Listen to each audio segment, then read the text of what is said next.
Boa noite, meus irmãos, meus amigos.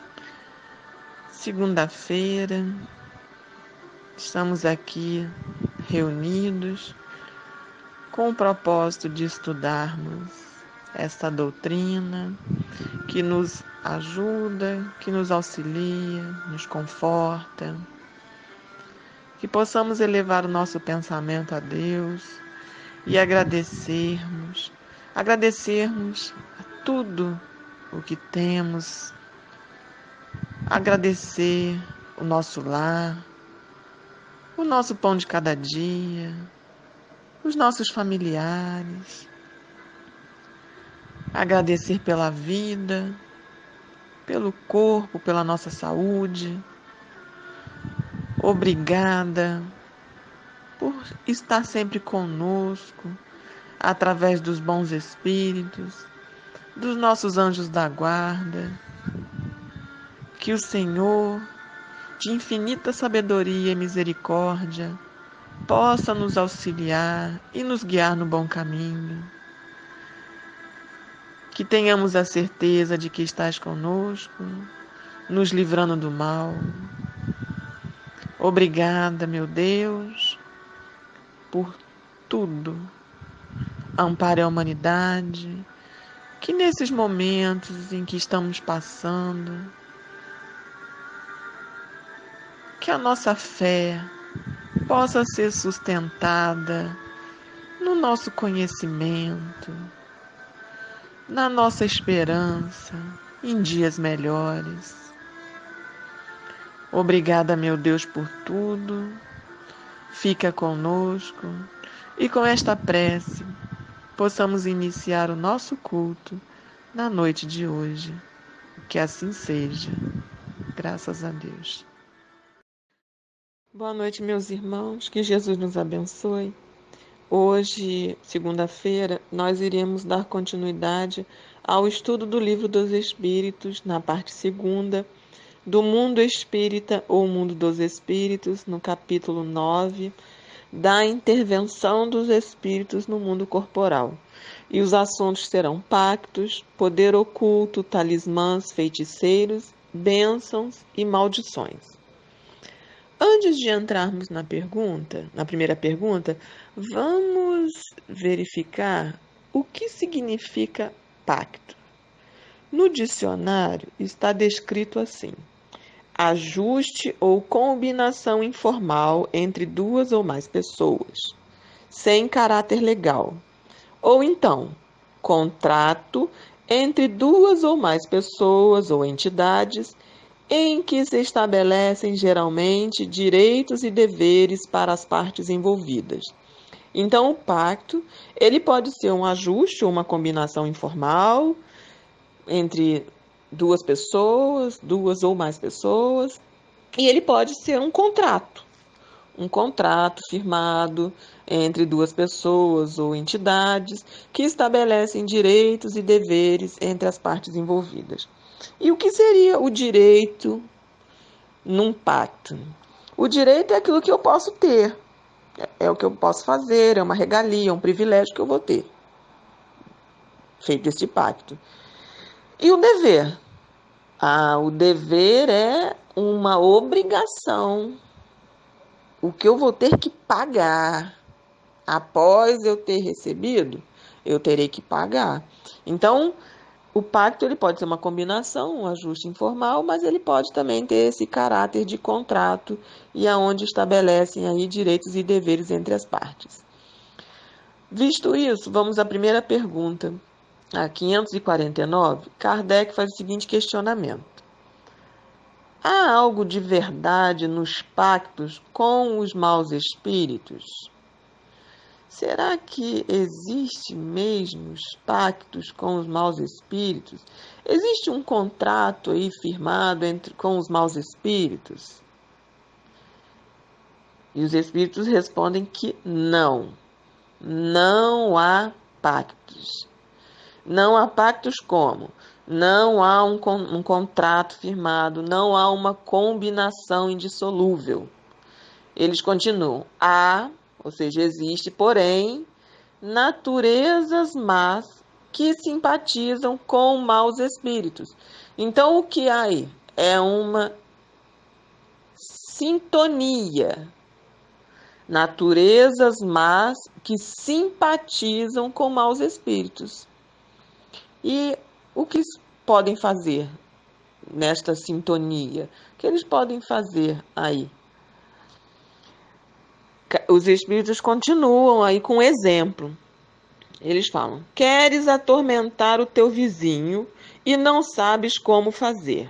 Então, eu tenho um vizinho que eu não gosto dele, que eu tenho raiva, eu tenho ódio, né? Eu quero fazer mal a ele. Mas eu não posso fazer, porque se eu fizer, todo mundo tá olhando, todo mundo me conhece. Como é que eu vou fazer o mal para o meu vizinho? Ele também vai ficar sabendo que fui eu que fiz, né? Então, como é que eu faço?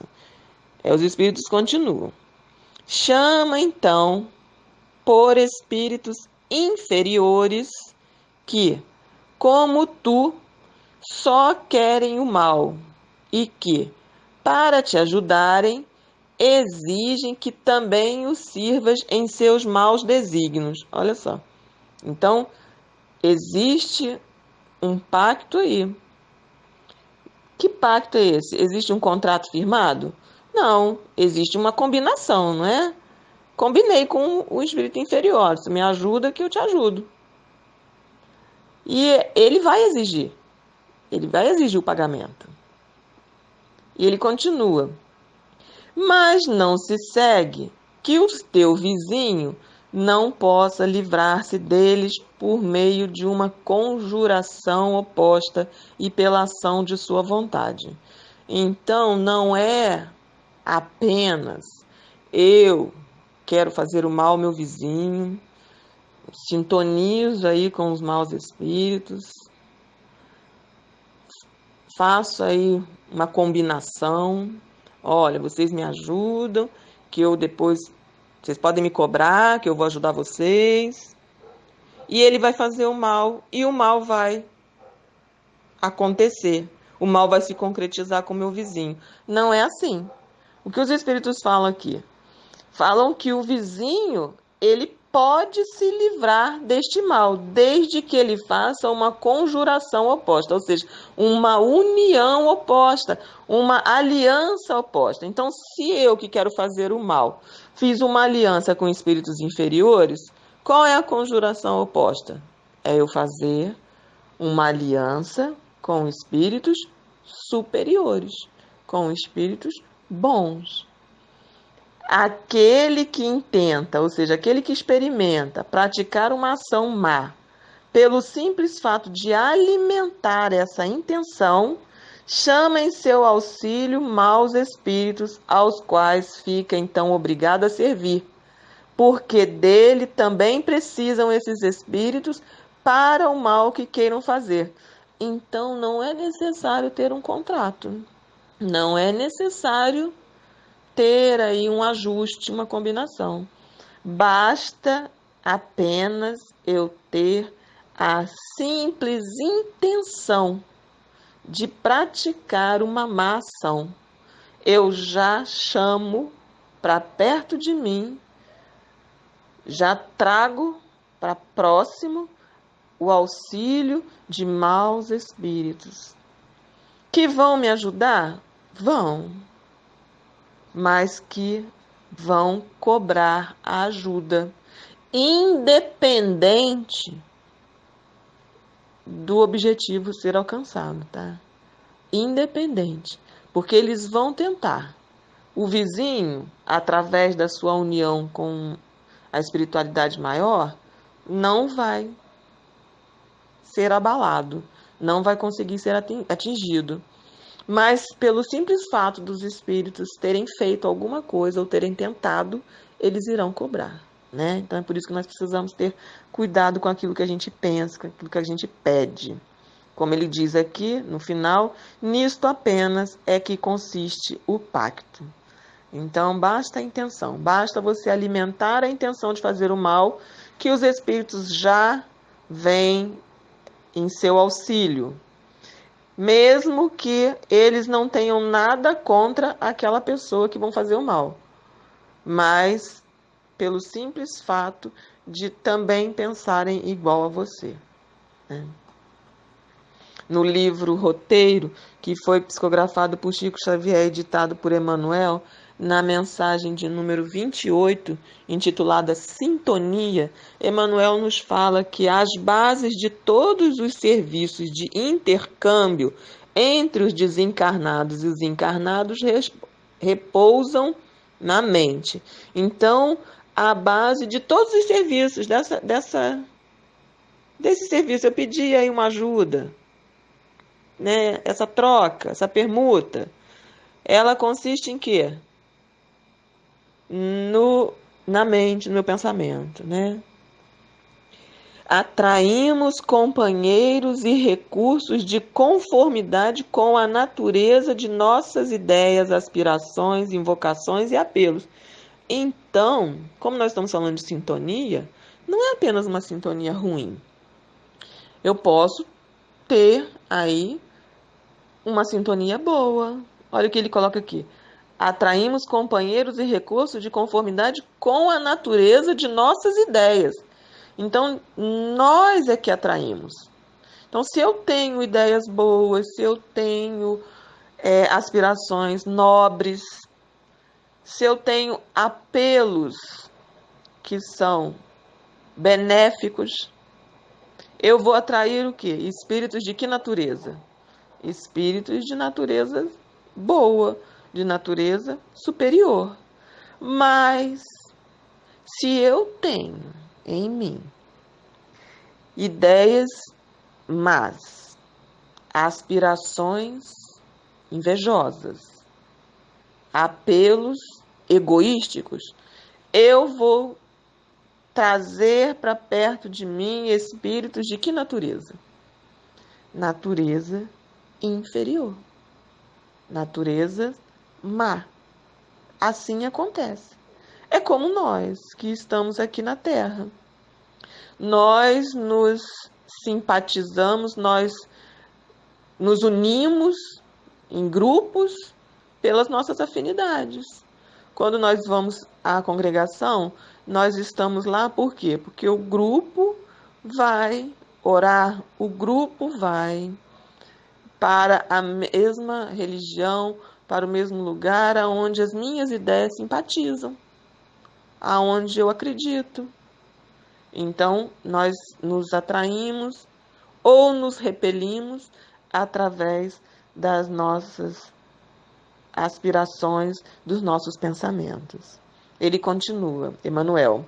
Energia viva, o pensamento desloca em torno de nós forças sutis, construindo paisagens ou formas e criando centros magnéticos ou ondas com os quais emitimos a nossa atuação ou recebemos a atuação dos outros. Então, o pensamento é a energia viva, que ela desloca em torno de nós forças sutis, construindo paisagens ou formas. Então, nós, através do nosso pensamento, existe aquela questão de que o céu e o inferno está aqui. Porque, através do nosso pensamento, se nós pensarmos em coisas boas, se nós olharmos para a natureza, para o mundo em que vivemos e tentarmos ver as coisas boas da vida, aprendermos, aproveitarmos, olharmos com um olho melhor, nós estaremos no céu. Mas aquelas pessoas que só veem as coisas ruins, que só se leem notícias más, aquelas que ficam felizes em ver as notícias negativas de morte, de atrocidades, elas estão vivendo o próprio inferno aqui na Terra. Então é o nosso pensamento. São essas formas que nós criamos perto de nós. Nós atraímos. E ele continua aqui. Semelhante lei de reciprocidade impera em todos os acontecimentos da vida. Comunicar-nos-emos com as entidades e núcleos de pensamentos com os quais nos colocamos em sintonia. Então, nós iremos nos comunicar com as entidades, com a espiritualidade maior, com os lugares, nós estaremos nos lugares, quando nós já estudamos através do sono e dos sonhos, nós iremos visitar aqueles que estão na mesma sintonia, com o mesmo pensamento nosso. E os espíritos continuam na pergunta 555, nos advertindo, dizendo que aquele que chama em seu auxílio os espíritos para deles obter riqueza ou qualquer outro favor, rebela-se contra a providência, renuncia à missão que recebeu e às provas que lhe cumpre suportar neste mundo. Então, nós precisamos ter muito cuidado, porque nós sabemos que nada acontece por acaso. Nós não estamos aqui reencarnados na Terra, em Comendador Soares, por acaso. Nós temos um compromisso. Nós fizemos um planejamento. Então, quando eu me rebelo, eu peço para que eu possa ser rica, porque eu nasci numa família com dificuldades e eu não estou suportando, eu não estou feliz, eu tenho raiva, eu tenho ódio da vida que eu quero ganhar na loteria e para isso eu peço a ajuda dos espíritos, ou então eu quero enriquecer de uma outra forma e para isso eu peço ajuda aos espíritos. Eu estou me rebelando contra aquilo que eu mesma planejei. Não que eu não possa, através do trabalho, conseguir conquistá-lo. Mas a partir do momento que ele está aqui sendo bem claro, né, os espíritos são bem claros, que eu me rebelo, que eu vou contra os desígnios da providência, que eu não aceito, que eu culpo Deus por tudo aquilo que está acontecendo comigo, aí sim, ele diz aqui, sofrerá na vida futura as consequências desse ato. Então, se eu não passo pelas provas que eu preciso passar, se eu renuncio à missão que eu recebi, pedindo aí auxílio aos espíritos para que eles possam me favorecer, seja com a riqueza, seja com beleza, seja com um amor, que a gente possa, que as pessoas pedem tantas coisas materiais, que a gente vai ver mais à frente, eu estou aí me rebelando contra a providência. E ele continua, não quer dizer que sua alma fique para sempre condenada à desgraça. Não, a gente se revoltou, se rebelou contra Deus, renunciou à missão, nós não suportamos as provas, ok. No livro Céu e Inferno, no capítulo 7, onde fala as penas futuras segundo o Espiritismo, e fala no Código Penal da Vida Futura, no item 9, Kardec nos traz a seguinte informação. Toda falta cometida, todo mal realizado é uma dívida contraída que deverá ser paga. Então, todas as nossas revoltas, todas as nossas renúncias, tudo aquilo que nós não suportamos cumprir, é uma dívida contraída que deverá ser paga. Se o não for em uma existência, sê-lo-á na seguinte ou seguintes, porque todas as existências são solidárias entre si. Aquele que se quita numa existência não terá necessidade de pagar a segunda vez. Então, nós poderemos nos rebelar contra a providência? Poderemos. Nós temos o nosso livre-arbítrio. Cada um traça para si o seu caminho. Mas, com isso, nós iremos sim adquirir uma dívida contra as leis de Deus. Porque nós fizemos um planejamento e não o cumprimos. Então, nós teremos que pagar. E aí, mas vamos sofrer para sempre? Vamos ser condenados à desgraça eternamente? Não.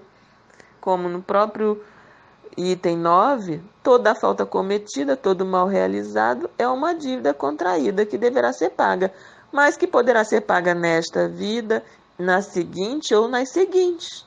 E a partir do momento em que nós quitarmos, nós não teremos que pagar a segunda vez. Então, isso é a providência divina, né? É aí a justiça de Deus nos mostrando o caminho a seguir. No item poder oculto, talismãs, feiticeiros, na pergunta 551, Kardec questiona os espíritos. Pode um homem mau, com o auxílio de um mau espírito, que lhe seja dedicado, fazer mal ao seu próximo? Olha só, né? Será que um homem mau, e aí tem, né, um mau espírito dedicado, que é por afinidade, ligado a ele, fazer mal ao seu próximo? E os espíritos respondem que não. Deus não o permitiria. Então, assim, não pode, não vai acontecer. Não é simples assim. Ah, eu quero fazer o mal, me unir a um espírito mal e o mal vai acontecer com o meu vizinho, com o meu próximo. Não, não é assim que acontecem as coisas. O que acontece é que nós temos o nosso livre-arbítrio. Nós temos aí a nossa capacidade de nos conectarmos, sejam com os bons espíritos, sejam com os maus espíritos. Nós é que vamos permitir. No livro intitulado Conde Drácula, e tem como personagem fictício o próprio Conde, né? Esse livro ele foi escrito em 1897 por Bram Stoker, e ele traz uma reflexão muito interessante para nós. O Conde Drácula seria a personificação do mal, né? Ele entra na casa das pessoas e pega as pessoas para beber o sangue, quer dizer, tirar a energia da pessoa. Porém, o Conde Drácula, ele só entra na casa da pessoa quando ele é convidado. Ele não entra na casa de ninguém se a pessoa que está do lado de dentro não o chamar para entrar. Então, olha só que ensinamento nós podemos tirar dessa literatura, que é uma literatura fictícia. Nós é quem convidamos os espíritos imperfeitos para entrar na nossa casa. Nós é que deixamos a porta aberta. Nós é que atraímos ele. Então, quando Kardec questiona os espíritos se pode um homem mau, com o auxílio de um mau espírito, que lhe seja dedicado fazer mal ao próximo, não, não pode. Não consegue. Deus não o permitiria. Mas nós podemos deixar a porta aberta. Nós podemos convidá-lo. E estando na mesma sintonia, nós estaremos acessíveis à maldade. Nós estaremos acessíveis a que as coisas ruins nos aconteçam. Mas a partir do momento em que eu estou numa outra vibração, numa outra faixa vibratória, unindo os meus pensamentos através da prática do bem, com a espiritualidade maior, com os espíritos superiores, o mal não tem força, o mal não consegue nos atingir. Olha como é interessante. É claro que em vários momentos nós temos pensamentos ruins. Porém, Divaldo nos fala que quando tivermos um pensamento ruim, percebermos esse pensamento, que imediatamente possamos transformá-lo num pensamento bom. Ou seja, modificar este pensamento. Então, se eu estou pensando algo ruim contra o meu vizinho, que eu possa olhar para meu vizinho de uma forma mais amável, de uma forma mais caridosa, e não deixar cada vez mais que o meu sentimento de raiva, de ódio, de orgulho cresça em mim. Porque a partir do momento em que eu faço isso, eu deixo entrar, eu convido o espírito mal, os espíritos inferiores entrarem na minha casa. Quando Jesus disse orar e vigiar, é justamente para isso. É para que a gente possa orar e vigiar. Para que os espíritos não entrem na nossa casa. Para que os espíritos não façam ninho na nossa cabeça. Na pergunta 554, Kardec questiona: não pode aquele que, com ou sem razão, confia no que chama a virtude de um talismã, atrair um espírito por efeito mesmo dessa confiança, visto que, então, o que atua é o pensamento, não passando o talismã de um sinal que apenas lhe auxilia a concentração? Interessante essa pergunta, né? Pode aquela pessoa que confia no poder do talismã. O que é um talismã? O talismã é um objeto a que seu portador atribui o poder mágico de realizar os seus desejos. Então, eu tenho aquela minha medalhinha, eu tenho aquelas minhas pedrinhas. Então, aquele ali é meu talismã. Eu tenho muita confiança nela. E aí atraio, tenho o poder de atrair um espírito por efeito dessa confiança que eu tenho, visto, né? O próprio Kardec diz aqui, visto que o que atua é o pensamento. Então, não passando o talismã de um sinal apenas, né? Que auxilia a concentração. Eu posso atrair um espírito ali, um espírito bom, um espírito para me ajudar, ou um espírito mau, através daquele talismã, daquela medalhinha, daquela imagem, daquela pedra que a gente fala, magnetismo. Então, será? E os espíritos respondem que é verdade. Podemos. Podemos chamar sim. Mas, esse mais aí que é interessante, mas da pureza da intenção e da elevação dos sentimentos depende a natureza do espírito que é atraído. Da pureza da intenção e da elevação dos sentimentos depende a natureza do espírito que é atraído. Ora, muito raramente, aquele que seja bastante simplório para acreditar na virtude de um talismã deixará de colimar, ou seja, visar, um fim mais material do que moral.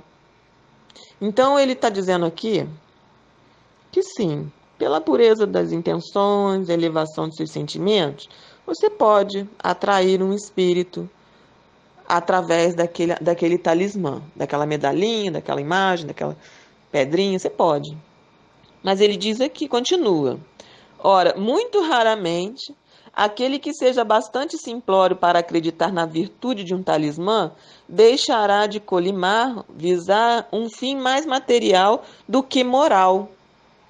Realmente, quando a gente se apega a um objeto que a gente atribui um poder mágico, normalmente a gente pede o quê? A gente pede, né? Essa medalhinha ajuda eu ficar boa na minha saúde, ajuda que meu filho passar no vestibular, ajuda que a que eu consiga comprar aquela casa, me ajuda a mudar de emprego. dificilmente, ele diz aqui, os espíritos, que aquele que acredita na virtude do talismã, ele deixará de visar um fim mais material do que moral. Por quê? Porque a partir do momento em que eu procuro a verdade, que eu busco a verdade, e que eu sei que é através do meu pensamento, através das minhas ações, que eu vou atrair os bons espíritos, eu não vou precisar do talismã, não vou precisar desse objeto.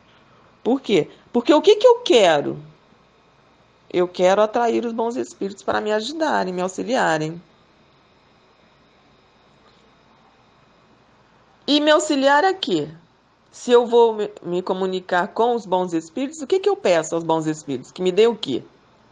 Que me deem força, me deem resignação, me deem paciência, me ajudem a suportar as dificuldades. Né? Eu não vou pegar a medalhinha e pedir para que aquela medalha me ajude a ter paciência. Raramente. Eu não vou pedir aquela imagem que me ajude a ser melhor, a ter firmeza de caráter, a me conduzir ao bem. Provavelmente eu vou pedir para que tome conta da minha família, para que nos livre do mal. Então ele coloca aqui que o fim normalmente é material do que moral. Qualquer, porém, que seja o caso, essa crença denuncia uma inferioridade e uma fraqueza de ideias que favorecem a ação dos espíritos imperfeitos e escarninhos. Então, assim, qualquer que seja a situação, mesmo que eu vá pedir apenas que seja atendido aí o meu objetivo material ou moral, a questão de eu acreditar nesse objeto, nesse talismã, denota aí que eu tenho uma inferioridade, uma fraqueza de ideias. Eu coloco a minha crença e a minha fé naquela medalha, naquela pedra, naquela imagem. E aí os espíritos continuam, que favorecem a ação dos espíritos imperfeitos. Por quê? Porque os espíritos superiores, eles não se apegam às coisas materiais.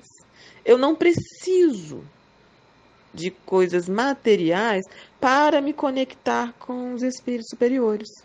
Eu não preciso.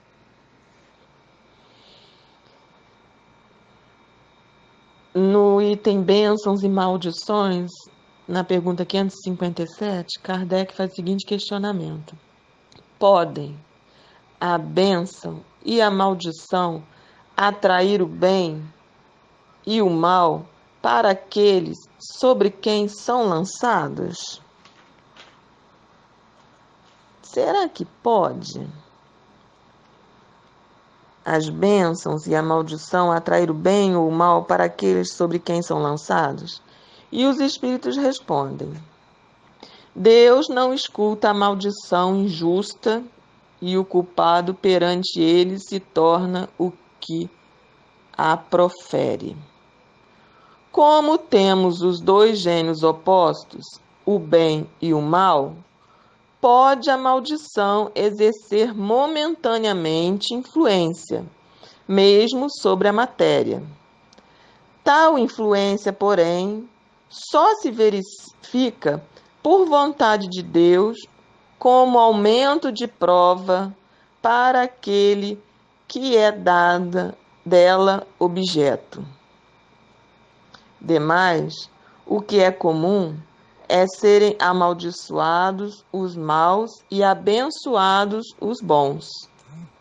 Jamais a bênção e a maldição podem desviar da senda da justiça a providência, que nunca fere o maldito, senão quando mal, e cuja proteção não acoberta, senão aquele que o merece. Então, as bênçãos e as maldições, elas podem ser atendidas de acordo com o que Deus, né, da vontade de Deus, como aumento de prova para aquele que é dela objeto. Então, assim, pode acontecer? Pode, mas só se Deus permitir. E para quê? Para que sirva de ensinamento, né? E as bênçãos? Sim, nós podemos sim ter as bênçãos. É comum, né? Nós termos aí aqueles que pedem. E no livro, na verdade, na revista O Reformador, de setembro de 1999, no item Sintonia com os Semelhantes, está lá escrito: vivemos imersos num campo vibratório gerado não só pelas mentes encarnadas, mas pelas desencarnadas que compõem a coletividade do orbe.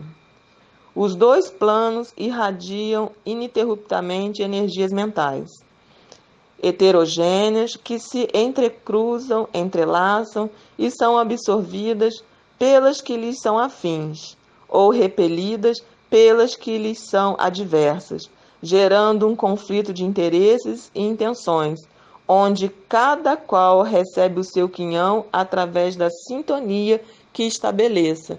Então, a bênção e a maldição vai depender da sintonia que nós estabelecemos, né? E a bênção é quando a mãe fala para o filho: vá com Deus, que Deus te proteja. Nós aí já estamos abençoando, né? Quando nós falamos para alguém que assim seja, que Deus te ajude, nós já estamos abençoando, né?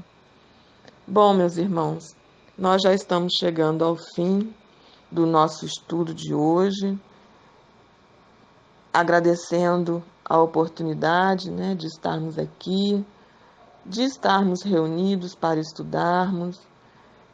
Vamos orar, vamos elevar os nossos pensamentos para fazermos aqui a nossa prece. Que o Senhor, nosso Deus, possa estar conosco, nos abençoando, nos amparando, que possamos, através dos nossos pensamentos e das nossas ações, atrairmos para perto de nós bons espíritos, nossos amigos, benfeitores, nossos anjos da guarda. Que a espiritualidade maior proteja a humanidade, que através dessa comunhão de pensamentos, pensamentos esse, que pedimos o amparo para a humanidade, para o nosso planeta, que eles possam receber, cada um em seu lar, a ajuda necessária, que tenhamos a certeza de que Deus está conosco, segurando as nossas mãos e nos levando para o caminho do amor, o caminho da perfeição, o caminho da vida maior. Obrigada por tudo, que Jesus nos abençoe hoje e sempre, e que assim seja.